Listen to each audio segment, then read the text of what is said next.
ketika ijab qabul sudah terucap, seorang suami memiliki fungsi yang sangat besar sekali. Ketika ijab qabul sudah terucap, maka seorang suami memiliki fungsi sebagai hijab, sebagai sutroh, sebagai penghalang istri dan keluarganya dari api neraka.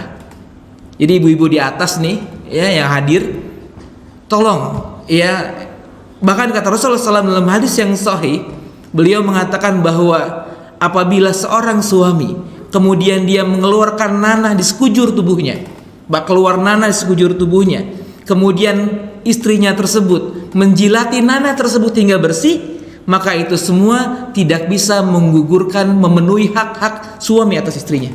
Saking agungnya seorang suami. Bahkan kata Rasulullah SAW, andai kata aku boleh memerintahkan manusia untuk bersujud, aku perintahkan para istri untuk bersujud pada suami, tapi tidak ada seperti itu. Kalau lihat bapak-bapak sekalian Allah muliakan, maka tugas utama seorang suami luar biasa. Dia menjaga, dia menjadi penghalang, dia menjadi hijab, dia menjadi sutra bagi istri dan anak-anaknya dari panasnya api neraka.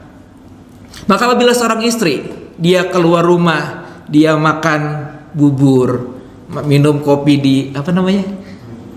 kantin, wah ini promosi warung 18 misalnya, dia berangkat Pak ke warung, yang ditanya nanti di kelak di yaumil qiyamah bukan istri tapi suaminya.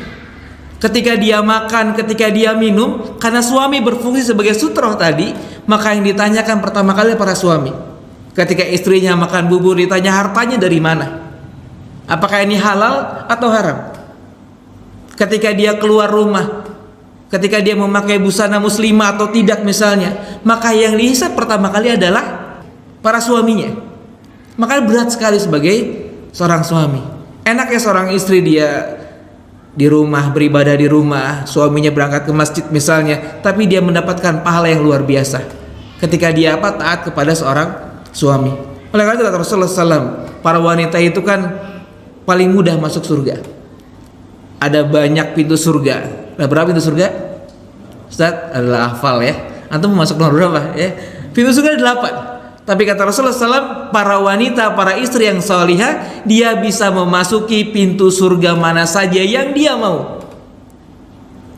Dia bisa masuk mana saja yang dia mau. Tapi dengan 4 syarat. Yang pertama, dia menjaga sholat yang 5 waktu. Cukup sholat yang 5 waktu. Enggak dijelaskan dia sholat sunnah 12 rakaat yang dijaminkan rumah di surga misalnya. Bukan berarti ya udah kalau gitu nggak usah sholat sunnah gitu, enggak ya.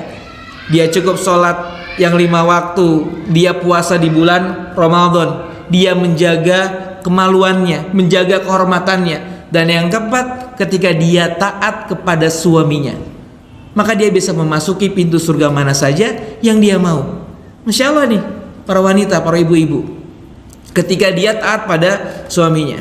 Yang menariknya kalau dibacakan hadis ini, para perempuan kadang protes Pak. Ketika diminta untuk taat kepada suaminya, mereka protes. Ustadz, suami yang mana dulu yang ditaatin gitu kan? Suami yang mana dulu? Tapi sebagai wanita yang beriman pada Allah Subhanahu wa taala, suami manapun selama dia tidak memerintahkan kepada kemaksiatan, maka harus ditaati. Karena dengan ketaatan itu Allah jaminkan dia rumah di surga.